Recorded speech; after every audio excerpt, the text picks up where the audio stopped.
even into our 70s, what starts to grow is crystallized intelligence. Crystallized intelligence is different in the sense that it is less linear, it's more holistic and systemic in its thinking. You're able to look at something and connect the dots. That's sort of a form of wisdom. If you're 60 years old and you know you're getting better at this. This is the Midlife Chrysalis. Welcome to Wisdom Wednesdays with Chip Conley and Derek Gale, your weekly conversation about thriving in midlife. Together, we explore the questions, insights, and practices that help you live this chapter with more purpose, vitality, and joy. Welcome to Wisdom Wednesday, the Midlife Chrysalis podcast. My name is Derek Gale. I'm the CEO, MEA, and I'm here with our founder, Chip Conley. Good morning, Chip. Good morning. And I know you're a Canadian and you don't have Thanksgiving tomorrow, but the rest of the United States is going to be celebrating Thanksgiving. That is true. We just piggyback on all the good sales. Oh, you do? Do you have like a Black Friday thing? Black Friday is worldwide now. It's massive, 100%. But you do have Thanksgiving in Canada. Yeah, we do. It's early October. Is it the same day every year or no? Same day every year, Okay. Yeah. And it's pretty much the same thing. It's, yeah. Indigenous people. Yep, 100%. Okay. 100%. All right. Yeah. So do you call it Indigenous Peoples Day in Canada or no? I mean, it's evolving. Okay. It's evolving. Okay. It's evolving. I mean, we're so similar in terms of how all these countries were founded. And yeah, but the Canadians are not very happy with Americans right now. Yeah, there's a little tension. Yeah. There's a little tension for sure. Okay. You know what? It's all going to get better eventually, though. You know, Will it? Okay. I think it will. Okay. I think it will. This too shall pass. Yes. Right? Here's the question for today. Okay. And, I came out of the longevity world. I mean, I spent a lot of time in the anti-aging space, which I find amusing because now I'm in the pro-aging space, which is such a happier space to be in, right? I love that. That said, I've always looked at longevity through the lens, the physiological side, right? The biology of aging. It was such an eye-opener when I started working with MEA. I'm like, oh my God, there's this whole other side to aging. And so we have this concept of retirement. And retirement is, whenever it was defined back in the early 20th century is 65 or 60, 65. Well, 65, the story's funny. It was 65 in the 1930s, partly because we were in a depression and we wanted to get the old people out of the workplace.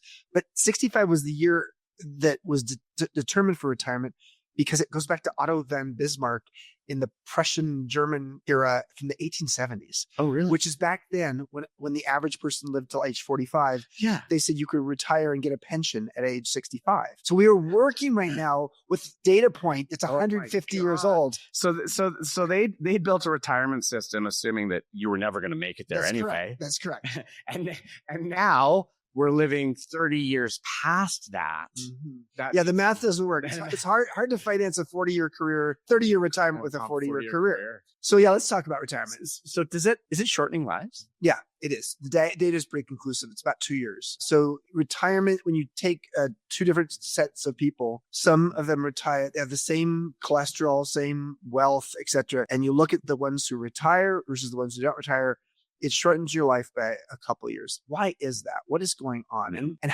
why is it that we have such a fraught relationship with retirement these days? When 60 years ago, people were like excited about retirement. Well, it's because when someone says, when are you going to retire? You might as well say, when are you going to become irrelevant? Yeah. There's an element of like, retirement is the doorway to irrelevance. Why would I want that? Now, secondly, back in the 1960, when Sun City, the retirement communities opened, the people it appealed to were people who were doing mind-numbing or back-breaking work. Mm-hmm. So you were working in factories, you were working in, you were doing administrative work that just was not interesting. So when you could get to retirement age, you're ready to just, say, okay, I'm ready for my life of leisure, the golden years. But today, the workplace is full of knowledge workers. And so knowledge workers know what Arthur Brooks, one of our MEA faculty members, has taught us, which is in his book, From Strength to Strength, he talks about fluid intelligence and crystallized intelligence. As we move from our 20s and 30s, when we have fluid intelligence, we're fast and focused and we're very good at, in a very linear fashion, solving complex problems. Mm-hmm. As we move into our 40s, 50s, and 60s, and even into our 70s, what starts to grow is crystallized intelligence. Crystallized intelligence is different in the sense that it is less linear. It's more holistic and systemic in its thinking. And so you're able to look at something and connect the dots. That's sort of a form of wisdom. And so if you're 60 years old and you're getting better at this, and you actually are making better decisions today than you did 10 years ago, why would you ever want to retire? And yet, all of these major global consulting firms like the PwCs and the Deloittes and Ernst & Young, they have forced retirement at age 60 or 62 for their partners. The idea of retirement's challenging because for a lot of people, they feel like they're coming into their own. They're actually, they're going into their best years in terms of their work. But additionally, in an era in which more and more people are living to 100, and it's interesting, in the year 2020, we had 5 times as many centenarians, people who've lived to 100 in the US as we did in the year 2000. So we had grown it by 5 times in 20 years. By the year 2050, we will have grown it another 5 times. So more and more people are living till 100. So what are you going to do with those 40 years if you retire at 60 and you are going to be retired for 40 years? So by choice or necessity for many people, the retirement is just not a way makes sense in the modern world. Does it really come down to losing purpose, or is there something greater going on here in terms of losing mental stimulation? And well, we're really well connected here. Dr. Phil Pizzo was the dean of Stanford Medical School and really interesting guy. I've gotten to spend some good time with him. He also started the Stanford Distinguished Careers Institute, which is DCI, which is year-long fellowship for people who want to go and study at Stanford and be part of a group of people in their 50s and 60s. He's shown that there are 3 things that we most need after age 50 and in retirement. And it's community, purpose, and wellness. And really in that reverse order. So what he's shown is that when we retire, we lose community. This is particularly true for men because for a lot of men, they're friends, they have a small pool of friends. Most of their friends relate to work. And so then you leave work and okay, who are my friends? Yeah. So community is really important. And the Harvard study, longitudinal study that's been going on for 88 years shows that it's the number one variable. Our social relationships are the number one variable for whether we're going to live a longer, healthier, happier life. Purpose is the second one. And, when you retire, you often, lose your purpose. You retire from something, but not to something. And so a lot of people need to think about that. Like, what am I retiring to? And so Phil Pizzo says that a lot of people lose purpose. And when you lose purpose, you lose a reason for getting up in the morning, which brings us to the third one, which is the big surprise, wellness. You'd think when you retire, you'd have with a lot of extra time, you'd have more time to golf or play pickleball or, be in the gym or whatever that is. But because you lose your discipline and your structure, you actually, frankly, start drinking martinis at lunchtime. Binging Netflix. And taking naps. And all of that's fine, except you actually start gaining weight and you start losing your health. And so those 3 things, community, purpose, and wellness, all get lost due to retirement. So and this is, again, the average person. For those of you who are listening to me and saying that doesn't describe me, Chip. I was like, well, fine. That's good for you. But I'm talking averages here because the average American retiree watches 47 hours of TV a week. Shocking. It's terrible. It's like 47 hours is what they were working. And so they basically replaced it with their work with TV. Yeah. Shocking.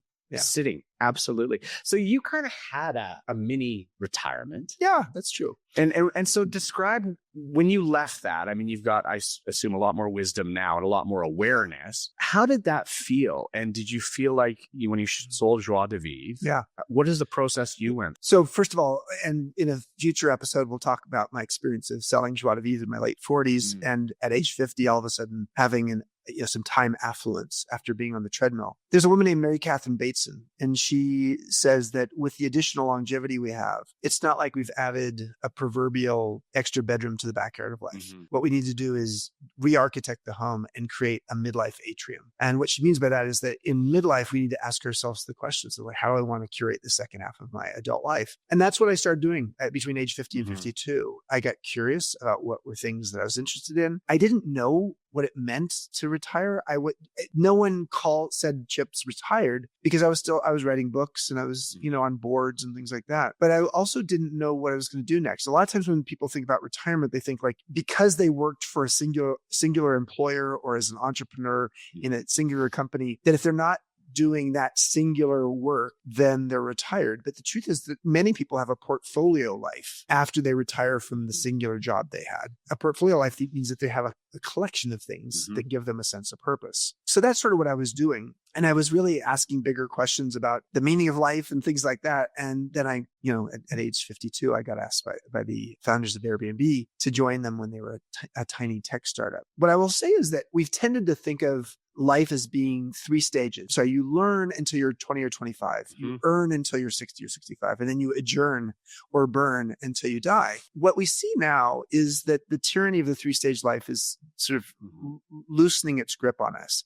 meaning that people sometimes take a sabbatical at 35, or at 50, they go back and get a master's, or they start a business at 60. And so the idea that you just learn, early, earn for 30 to 40 years, and then you have this adjourning time doesn't make sense. And so for me, I went from sort of retirement, I guess, to going full on 70 hours a week with Airbnb for 4 years full time and then 3.5 years part time. And that led me to creating MEA. So I would just say that the best thing to think about here is that your life is episodic. It's not linear. You are going to have the opportunity. I mean, there's the game of life, the proverbial, that game of life, that American propaganda tool that said there was one pathway through life is not true. There are many pathways through life. And as you get older, you have more license and freedom to choose your path. So for me, I continue to do that. Now, I know I just turned 65, the classic retirement age. And I know that for me, I have zero desire to retire anytime soon. And I think everybody around me knows that. But what I think you also know is that the question I think we need to ask ourselves is not how are you going to spend your retirement, but it's how are you going to invest your wisdom? And when you start to think of your life that way, not focused on how are you going to spend your retirement, but instead you've built some wisdom along the way. How are you going to invest that wisdom? Or even better, like for those who are more playful and have spent a life serving, what will bring you joy as you get older? And that's such an important question. There's a woman who came to MEA a few years ago, 3 years ago. She was a litigator. She was 60 years old and she was in the Cultivating Purpose workshop. The very first night, we do this thing called If You Really Knew Me. She's 60 years old and she tells her story briefly. She says, I'm 60. I've been a litigator for 35 years. I hate it. I want to do something new. I think I'm going to become a litigation consultant. And everybody's like, well, that sounds pretty similar. But that very first night, she had dreams. She had a dream of her grandmother. And this is at our Baja campus. And she had this dream about her grandmother and her walking down the beach together, hand in hand. It was like her grandmother died 20 years earlier. So what was that about? So the next morning in our circle, she talked about like her relationship with her grandma. The next night, she had a dream about her grandmother. It was more like a memory. And she remembered that when she was a teenager, she and her grandmother would cook pies together. So she would go over there and she could smell the pies and she just realized like she loved cooking. The next morning in circle, she said to her group, what's really interesting is when I invite friends over for a meal, I say, you have to stay for dessert because that's the only reason I invited you over.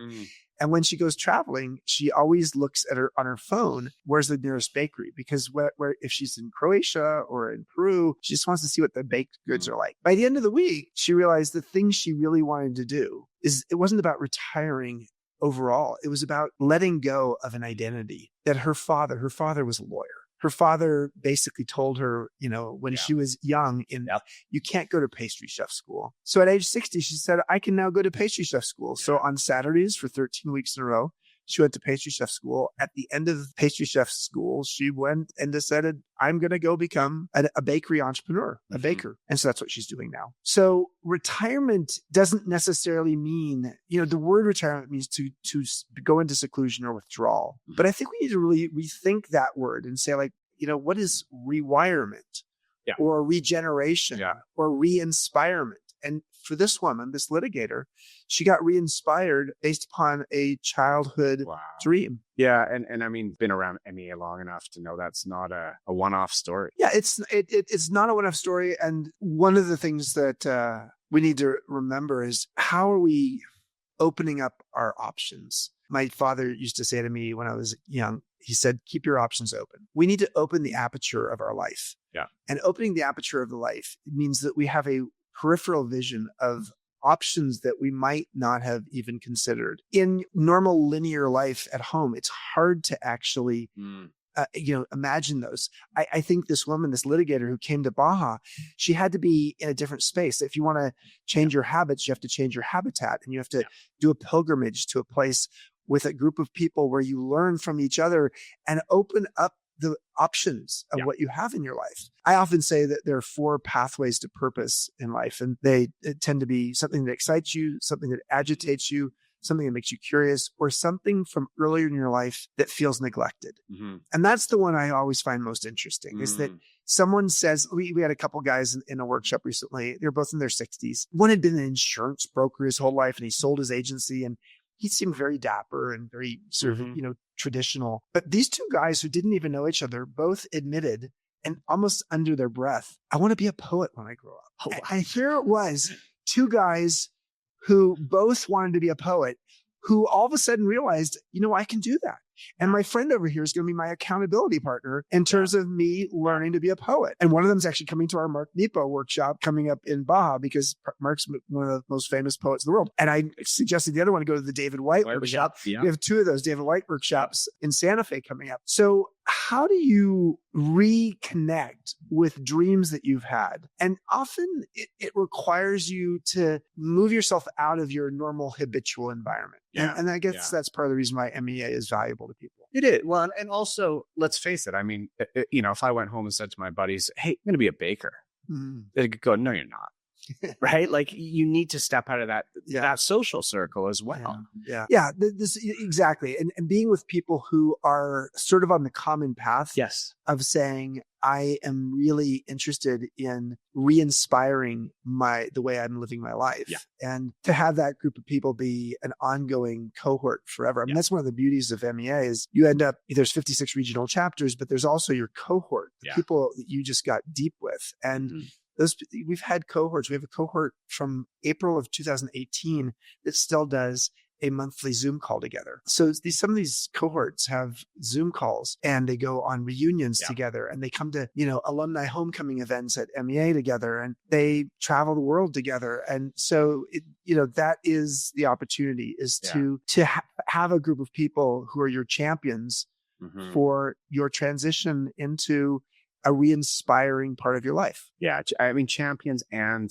depth, I mean, something that I learned at MEA was the third vault, right? Yeah. And you recognize. Well, explain what the third vault is, just so people. I'll get you to explain it. Okay. You're going to do a better job there. Okay. Go ahead. So the first vault is how we communicate often with people we've met meeting for the first time, which is the facts of our life, often in our brain. The second vault is sort of more like in the heart, the stories of our life. And our friends know those stories. They also get tired of our stories because our stories can be both liberating and incarcerating because we get stuck in our stories. It's the third vault that we specialize in at MEA. I still have that in the brain.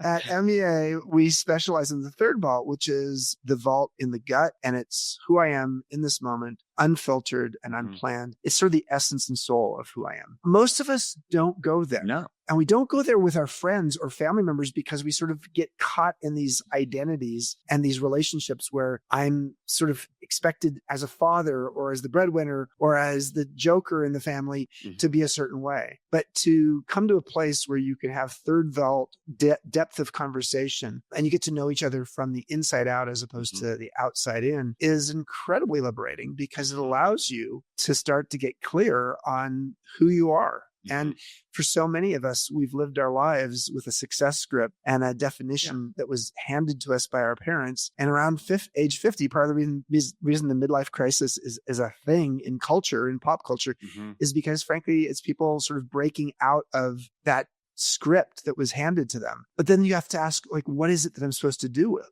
If I'm not going to do that script. And, again, the joke is you buy a red sports car and have an affair. Yeah.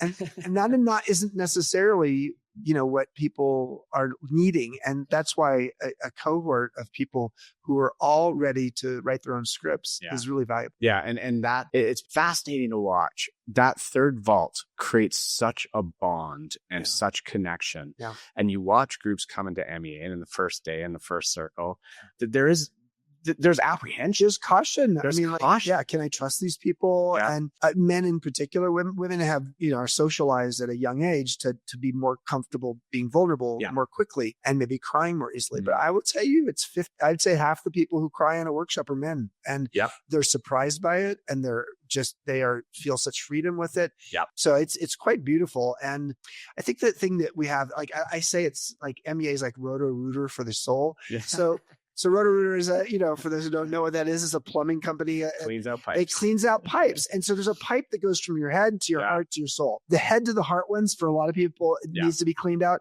But the heart to the soul one is like, I don't even know that pipe exists. Totally. And so part of what we help is to help open up that pipe. And it's amazing to watch the progression through the week and how that becomes one of the favorite things for people to experience each day. Yeah. And they look forward to it. And I think that's when you cultivate a group of people that can have that depth of conversation, it creates a different level of relationship. Yeah. You realize, like, wow, this is what I could do later in life. Yeah. Having deep and meaningful conversations, I mean, you could probably do it better at 60 than you can at 20. Oh, for sure. 100%. Yeah. That said, it's something I'm working with on my 17-year-old son. All right. Yeah. Getting him to have those levels of conversation. I mean, my wife, Corlin, she's been through we have third vault conversations. Yeah. And it's just a beautiful thing. Well, maybe that's what's supposed to happen at Thanksgiving tomorrow. Because this is like, this is coming on air the day before Thanksgiving. Yeah. Maybe all of you in the United States, if you're going to be with family tomorrow, third vault, go to the third vault. Go to the third vault. Oh my God. But don't write us if it goes badly. Okay. Wow. We went off on a bit of a tangent there, but I think that gave us our assignment for for our listeners for the week. Yes. Third vault, Thanksgiving. Go there. All right. Any final thoughts? No. Before we wrap up? I think that's it. All right. Well, everybody, if you're enjoying these episodes, please leave us a rating, leave us a review. And that's a wrap. We'll see you in the next episode. Thanks, Chip. Thank you. This is fun. Thanks for listening to Wisdom Wednesdays on the Midlife Chrysalis. This show is produced by Midlife Media. If you have a question you'd like us to explore in a future episode, please send it to podcast@meawisdom.com. And if you enjoyed this episode, help us spread the word by subscribing and leaving a review on your favorite platform.